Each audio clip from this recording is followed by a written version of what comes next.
नमस्कार दोस्तों, आपका मेरे YouTube चैनल पर स्वागत है। मैं रमन चौहान। आज हम मैरिज के ऊपर कुछ चर्चा करेंगे कि किस प्रकार से कस्पल इंटरलिंक में आपस में संबंध बनते हैं और शादी होती है।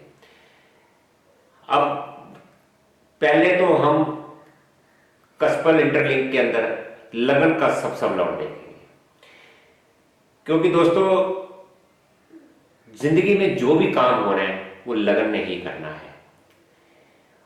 अगर लगन का सब लौट प्रॉमिस करेगा कि इस बच्चे की शादी होगी तो ही होगी। अगर लगन का सब लौट अगर प्रॉमिस नहीं करता तो उसकी शादी नहीं होगी। अगर लगन का सब लौट 5, 7 और 11 के साथ संबंध बनाता है तो ही उस बच्चे की शादी होगी और उसका सब लौट पर कोई नेगेशन ना हो। ऐसे ही हम 7th हाउस को भी देखेंगे। अगर 7th हाउस का भी सब लौट शादी वाले हाउसेस से अगर संबंध बनाता है तो ही उस बच्चे की शादी हो सकती है। अगर लगन का सब लौट 5, 7, 11 से अगर संबंध बनाता है और 7th हाउस का भी सब लॉर्ड अगर 5, 7, 11 पर संबंध बनाता है और उसका सब लॉर्ड पर कोई नेगेशन नहीं होती, उसके नेगेटिव हाउसेस नहीं आते, तो उस बच्चे की शादी हो जाती है। इसको हम बोर्ड पर समझेंगे। देखिए, मैरिज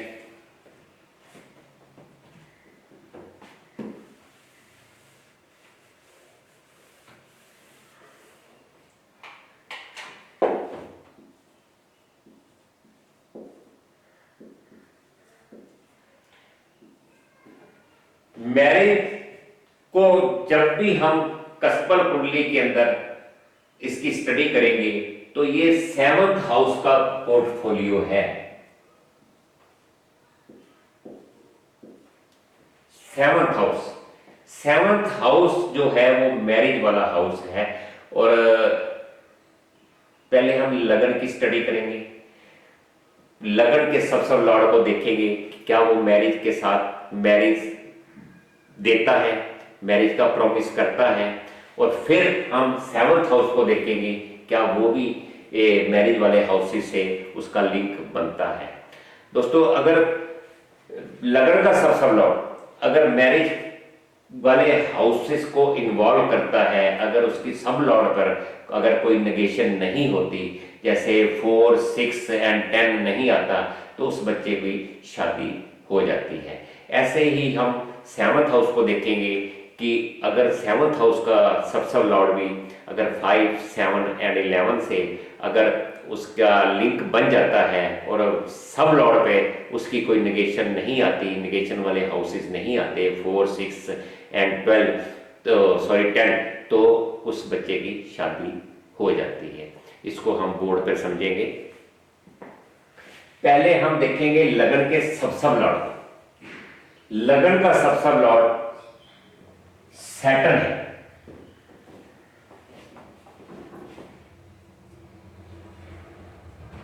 सैटर्न वीनस के स्टार में है और राहु के सब में है और राहु के ही सब में है। तो हम पहले लगन को पढ़ेंगे, क्या लगन प्रॉमिस करता है। तो लगन, अब जैसे सैटर्न वीनस के स्टार में है तो हम वीनस को शादी वाले हाउसेस में देखेंगे, 5, 7 और 11 में है। तो यहां हम देखेंगे वीनस 5 में भी है, 7 में भी है और 11 में है। और 11 में बहुत स्ट्रॉन्ग स्थिति से बैठा हुआ है। 11वें कस्पल पोजीशन में ये 3 बार अपेयर हो रहा है, तो इसकी बहुत ही स्ट्रॉन्ग पोजीशन इसकी बन जाती है। अब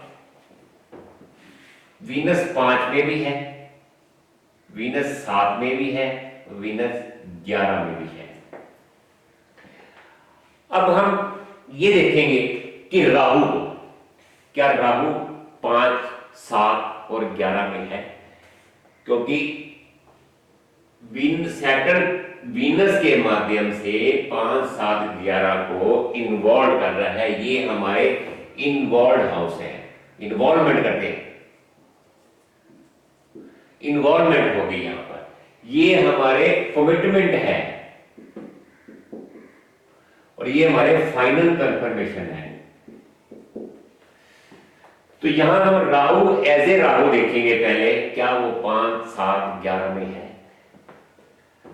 राहु 5 में है, 7 में नहीं है, 11 में नहीं है। राहु एज ए राहु 5, ऐसे ही हम यहां लिख देंगे। अब राहु शनि के राहु शनि की राशि में बैठा हुआ है और राहु अपने ही नक्षत्र में बैठा हुआ है, ऐसे ही हम यहां पर सेम लिख देंगे। तो दोस्तों अब हम जैसे सैटर्न राहु के सब में है, ऐसे सैटर्न अपने ही सब सैटर्न में के ही सब में है और ऐसे ही सैटर्न अपने ही सब में है। तो अब हम शनि को देखेंगे कि शनि क्या 5, 7, 11 में है? शनि 5 में नहीं है, 7 में भी 7 में है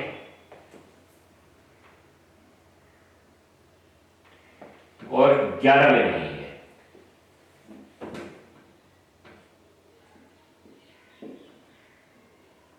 राहु 5 में है, 7 में नहीं है और 11 में नहीं है।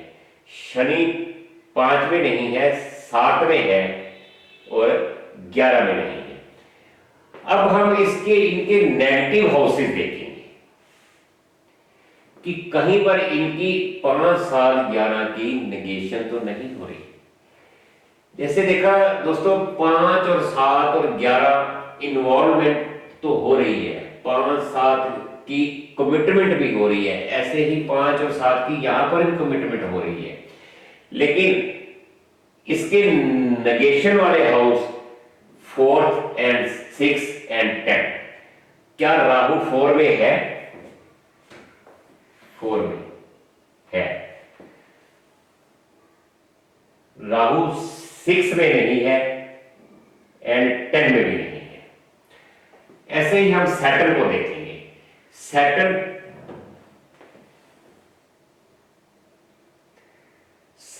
6 में है और सैटर्न 10 में भी है। तो इस बच्चे की शादी को यहां पर नेगेट हो गई, नेगेशन मिल गई। इसका नेगेशन वाले हाउसेस भी हैं और फाइनल कंफर्मेशन पर भी 4, 6 एंड 10 आ गए। तो इस बच्चे का जब 5, 7, 11 से इसकी जो दशा भुक्ति या अंतरा आएगा तो इस बच्चे की शादी हो जाएगी। ये देखिए, ये वाला चैनल इसका शादी वाला चैनल है, ये प्राइमरी हाउस है हमारा शादी का, ये भी प्राइमरी हाउस है। यहां भी आज अपेयर हो रहे हैं 5, 7, 11, 5, 7। तो इस बच्चे की जैसे यहाँ इन्वॉल्वमेंट 5 और 7 ने की है, तो यहां भी मतलब इस बच्चे की लव मैरिज होने के पूरे चांस मतलब लव मैरिज ही होगी। और इसका जो अफेयर है वो ज्यादा लंबा नहीं चलेगा क्योंकि 5वें की नेगेशन हो गई और इसकी शादी भी ज्यादा लंबी नहीं चलेगी, 7वें की नेगेशन हो गई और फाइनल कंफर्मेशन पर भी ऐसे ही आ गया। तो जब 5, 7, 11 की दशा चलेगी तब इस बच्चे की शादी हो जाएगी, अफेयर भी होगा और शादी के में तब्दील हो जाएगा। और जब 4, 6, 10 की ये दशा चलेगी तो इसका डिवोर्स होना निश्चित है, इसका डिवोर्स होगा ही होगा। तो आप ये समझे, जैसे हमने ये देखा सैटर्न वीनस के माध्यम से 5, 7, 11 इन्वॉल्व, तो यहां पर हम जब मैरिज पढ़ेंगे, किसी भी इवेंट को अगर हम प्रॉमिस देखते हैं तो उन्हीं हाउसेस को देखना है जो उसके प्राइमरी हाउसेस हैं। बाकी जगह तो वीनस कई जगह अपेयर, कितने कस्पर में वो अपेयर हो रहा होगा, उसको नहीं लेना। हमने सिर्फ शादी वाले जो इवेंट करवाते हैं, मैरिज का इवेंट करवाएंगे, हमने उसी हाउसेस में देखना है। ऐसे ही हम 7th हाउस को देखेंगे। ये हमारा फर्स्ट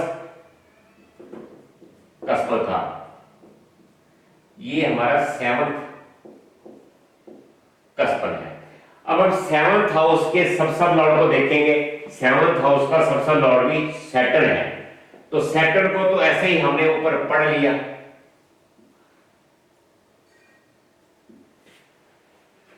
सैटर्न को ही हमने, लगन का सब लॉर्ड भी जो है वो सैटर्न है और 7th हाउस का सब लॉर्ड भी सैटर्न है। तो ये पक्का हो गया, ये बिल्कुल मतलब डेफिनेटली हो गया कि इस बच्चे की शादी होगी, फिर इसका तलाक भी होगा।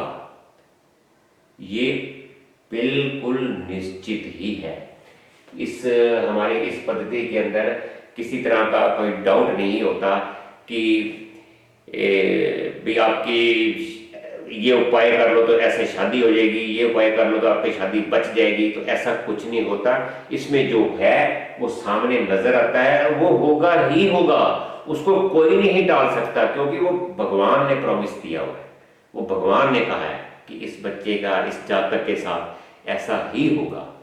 अब हम देखेंगे कि मैरिज डिनाई।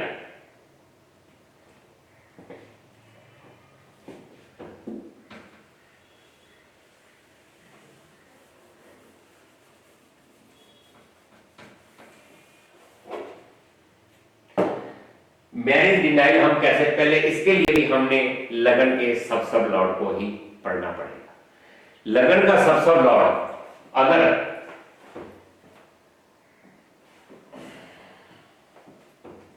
इसको हम मिटा देते हैं,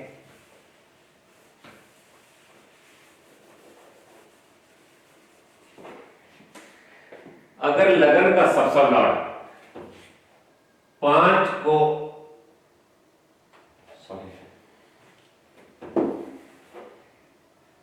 7 को कमिट इन्वॉल्व करके 6 को कमिट करता है और फाइनल कंफर्मेशन पर भी 7 और 6 आता है, यहां पर भी 7 भी आता है, तो इस बच्चे की मैरिज जो है वो देर से होगी, मुश्किल से होगी, डिले मैरिज के लिए मैं बोल रहा हूं। अगर 7th को इन्वॉल्व करके 6th को कमिट में 7 को भी करता है और 6 को भी करता है, और यहां पर 7 और 6 आते हैं, तो इसका मतलब है कि इसकी शादी में देरी से होगी। और साथ में अगर यहां पर 2 भी आ जाता है और 12 भी आ जाता है, तो 7th हाउस से दूसरा हाउस जो है वो 8th हाउस होता है। तो किसी भी हाउस से 8th हाउस अच्छा नहीं होता, तो इसलिए 7th से 6th हाउस, छठा हाउस, वो 12वां होता है, और वो भी किसी भी मतलब मैरिज के लिए वो अच्छा नहीं होता। ऐसे ही अगर हम 7th को मतलब 7th को इन्वॉल्व करके 6th आ जाता है या 12 आ जाता है, 7th को इन्वॉल्व करके यहाँ पर 12 आ गया या 2 आ गया, 7th को इन्वॉल्व करके, या ये तो हमारे हो गए डायरेक्ट लिंकेज। अब इनडायरेक्ट लिंक कैसे बनेंगे? 12 को इन्वॉल्व किया और 7th को कमिट कर दिया, 6 को इन्वॉल्व किया और 7 को कमिटमेंट कर दिया, और 2 को इन्वॉल्व करके 7 को कमिट कर दिया। तो ये हमारे जो है डिले मैरिज के हैं, ये हमारे जो कोऑर्डिनेट्स हैं वो डिले मैरिज के हैं। तो ऐसे अगर आपकी लिंकेज बनती है तो इसमें शादी के हाउस, जो शादी है वो डिले होगी। जैसे 7th को अगर इन्वॉल्व किया तो 4 आ गया या 6 आ गया, तो 7th हाउस से ये सब नेगेशन हाउस है, 4th 7th हाउस से 10वां हाउस पड़ता है, और 10वां हाउस जो है वो शादी के लिए अच्छा नहीं माना गया। और 6 तो वैसे ही इसका 12th हाउस है, इसलिए ये तो तलाक ही करता है या इसको डिले करता जाएगा। या जैसे 7 को इन्वॉल्व करके 4 6 आ गया, आगे 5 और 7 भी आ गया और 6 भी आ गया, तो ये शादी को डिले करते हैं। जैसे ये 7 को इन्वॉल्व करके 6 बार आगे आगे 5 भी आ गया, 7 भी आ गया और साथ में 6 भी आ गया, यहाँ भी 5 भी आ गया, तो शादी मतलब को डिले करते जाएंगे। तो आप समझ गए होंगे कि डिले मैरिज कैसे होती है। अब आपको बनाऊंगा मैरिज डिनाइल।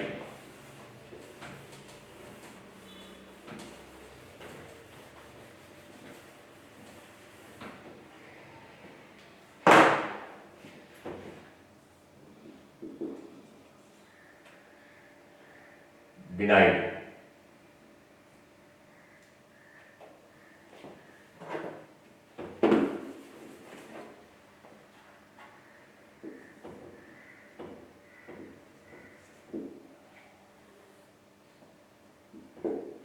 डिनाइल जो शादी डिनाइल मतलब किसी बच्चे की शादी होनी ही नहीं है, होनी ही नहीं है, तो उसको भी हम देखेंगे लगन के सब सब लॉर्ड के साथ। पहले लगन का सब सब लॉर्ड हम देखेंगे कि क्या इस बच्चे को शादी होगी या नहीं होगी। तो लगन का सब सब लॉर्ड, मान लो ये प्लेनेट ए है, ये प्लेनेट बी के स्टार में है, ये सी के सब में है और डी के सब सब में है। तो डिनाइल मैरिज दोस्तों हम ऐसे देखेंगे जैसे कि लगन का सब सब लॉर्ड, मान लो कोई भी एक्स वाई जेड कोई भी प्लेनेट है, ये है हमारा स्टार। अगर लगन का सब सब लॉर्ड यहां पर स्टार लॉर्ड इन्वॉल्वमेंट लेवल पर कोई भी शादी जैसे 4 आ जाता है, 6 आ जाता है या 12 आ जाता है या 2 आ जाता है या 10 आ जाता है, तो इसमें दोस्तों शादी वाला मैरिज वाला कोई भी हाउस जो अपीयर नहीं हुआ, कोई भी हाउस अपीयर नहीं हुआ, कहीं भी ना 5 आया ना 7 आया ना 11 आया, तो ऐसे बच्चे की शादी अगर जैसे ये 4 6 12 एंड ऐसे ही हम 7th हाउस को देखेंगे। 7th हाउस का भी सब लॉर्ड अगर स्टार लॉर्ड के माध्यम से यही चीजें आती है, 4 आ गया, 6 आ गया, 2 आ गया, 12 आ गया या 10 आ गया, तो इस बच्चे की शादी नहीं हो सकती। इस बच्चे की पूरी जिंदगी जितना मर्जी जोर लगा ले इसकी शादी नहीं। यहां पर चाहे ये कमिटमेंट लेवल पर अगर सब लॉर्ड में चाहे 5 भी आ जाए, 7 भी आ जाए, 11 भी आ जाए या फाइनल में भी आ जाए 11, या इसमें भी 7th हाउस के में भी अगर 5 भी आ जाए, 7 भी आ जाए या 5 और 7 और 11 ऐसे ही यहां पर, और अगर 5 या और 7 या 5 और 7 और 11 आ जाए, तो अगर जब तक स्टार लेवल पर इन्वॉल्वमेंट लेवल पर जब तक कोई मैरिज वाला हाउस नहीं आएगा तब तक शादी नहीं हो सकती। क्योंकि लगन के सब लॉर्ड ने और 7th हाउस के सब लॉर्ड ने वही फल देना है जो स्टार लेवल पर आएंगे। स्टार लेवल पर जो जो हाउस आएंगे उन्हीं हाउसेस का किसी भी जातक व्यक्ति ने उन्हीं हाउसेस का ही फल भोगना है। अगर उसमें इन्वॉल्वमेंट लेवल पर अगर कोई शादी वाला हाउस नहीं आया, कमिटमेंट लेवल पर चाहे 5 भी आ जाए, 7 भी आ जाए, चाहे 11 भी आ जाए, तो यहां पर इसकी शादी नहीं होगी, यहां पर इसकी शादी नहीं होगी। क्योंकि शादी वाला हाउस जब तक इन्वॉल्वमेंट नहीं होगी तब तक शादी नहीं हो सकती। तो आशा है ये भी आप समझ गए होंगे कि मैरिज और डिनाइल, तो ये ऐसे शादी आप देखेंगे कि शादी कोई भी काम करना है लगन में करना है। लगन ने वही काम करना है जो उसको ऊपर वाले ने प्रॉमिस किया है।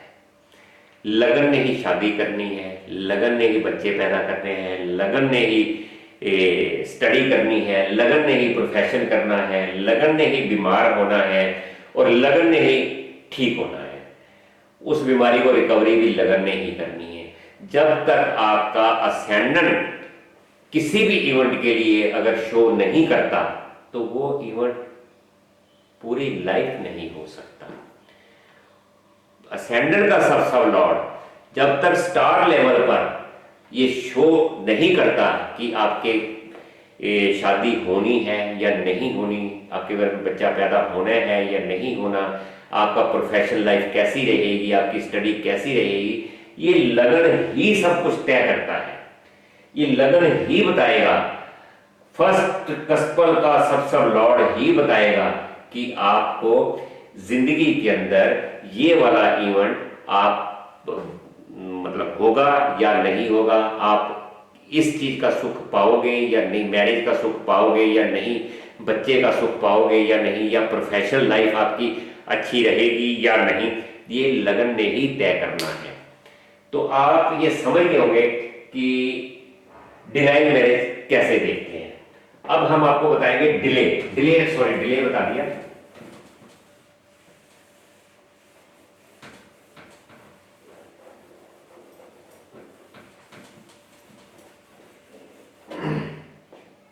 अब मैं आपको बताऊंगा कि सेकंड मैरिज कैसे होगी। मान लो किसी की शादी होगी, कोई आपके पास आता है पूछने कि मेरी शादी कब होगी, आपने उसको बता दिया कि आपकी शादी फलानी मतलब दशा आएगी तो आपकी शादी हो जाएगी। उसके बाद उस जातक का डिवोर्स भी हो सकता है, क्योंकि मैंने आपको पहले बताया डिवोर्स के ऊपर ले लेते हैं। जैसे मान लो प्लैनेट ए है, ये बी के स्टार में है, आपकी बी प्लैनेट जो 5 को 7 को और 11 को इन्वॉल्व करता है, और यहां पर भी सब लॉर्ड पर कमिटमेंट लेवल पर भी 5 और 7 और 11 और फाइनल कंफर्मेशन पर भी 5 और 7 आ जाते हैं, तो इस बच्चे की शादी हो जाएगी। लेकिन जब इसकी ये वाले चैनल की जब दशा आएगी तो इसकी शादी हो जाएगी, और जब 4, 6, 10 अगर आ जाते हैं तो इस दशा के अंदर इसका डिवोर्स हो जाएगा। और जब उसकी शादी होगी फिर उसका डिवोर्स होगा तो आपसे लोग पूछेंगे कि क्या हमारी दूसरी शादी हो सकती है। नेचुरल बात है, जब भी अगर कोई किसी का डिवोर्स हो जाता है तो वो एस्ट्रोलॉजर के पास जाता है कि क्या हमारी दूसरी शादी हो सकती है। तो आप दूसरी शादी को कैसे देखेंगे, ये देखिए आप।